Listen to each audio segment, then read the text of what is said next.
तो जय हिंद दोस्तों, कैसे हैं आप सभी। और आज इस क्वेश्चंस में हम जानेंगे कि इस पूरी मल्टीप्लिकेशंस को अगर कर दे और 19 से भाग दे दिया जाए तो शेषफल कितना आएगा आपके पास में। इस क्वेश्चंस का आंसर्स जानेंगे और विद इन सेकेंडों के अंदर जान सकते हैं। अगर आप भी इस तरह के क्वेश्चंस को करना चाहते हैं चुटकी में हल, तो मेरे साथ है ये क्वेश्चंस और करना चाहेंगे इस क्वेश्चंस का हल, तो आइए कॉपी और पेन लेकर जुट जाइए हमारे साथ। कहना है कि भाई साहब जैसे देखिए 1900 हमने कहा, 1900 में अगर 19 से भाग दिया आपने तो 100 आ गया। मतलब 19 पे कितना भी जीरो बैठा दो शेषफल कितना आएगा, जीरो आ जाएगा। जैसे ऐसे बैठाया तो फिर शेषफल जीरो।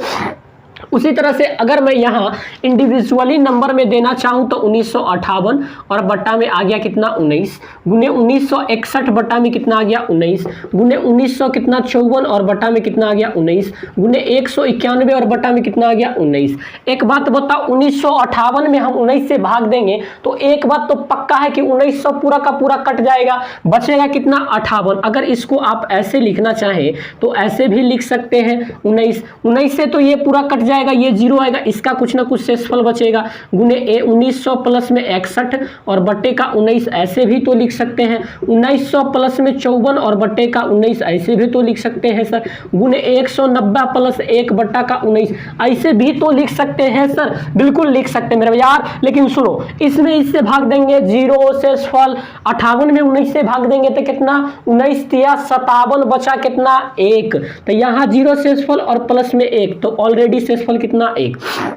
इसमें इससे भाग जीरो और प्लस 61 में देंगे तो कितना 19 तिया 57, 58, 59, 60 और 61 कितना बच गया 4 बच गया। भाई साहब ये 19 से पूरा लग गया, 19 तिया 57 होता है, यहाँ पर है 54 तो इसको कितना लिख सकते हैं -3 लिख सकते हैं। चलो छोड़ो, 19 के 19 दूना 38 होता है और यहाँ पे 54 है। लेकिन अगर आप ज्यादा करते हैं तो एक कर सकते हैं, जैसे यहाँ पे 54 है ना, 19 के 19 दूना 38 ऐसे भी चलो, तो 54 में से 38 जाएगा तो कितना बढ़ेगा, 14 में 8 गया तो 6, 4 में से 3 गया तो 1, 16 बच गया, कोई दिक्कत नहीं। अब आइएगा कितना है 16, गुना है ना, गुने 16 और गुने कितना 190 पूरा का पूरा कट जाएगा, बच गया कितना 1। 19 के 19 दूना 38, 19 अब 16 है ना, 16 गुने 4, 16 गुने 4, 16 चौके 64 और 19 से भाग दे दो तो कितना आंसर आ जाएगा आपका।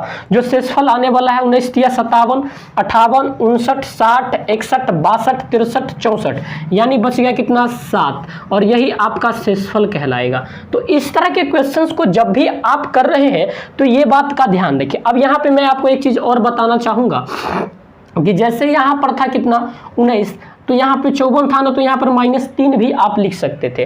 19 के 19 दूना 38, 19 तिया 57 है ना, यहाँ पर 54 है तो -3 भी लिखा जा सकता था।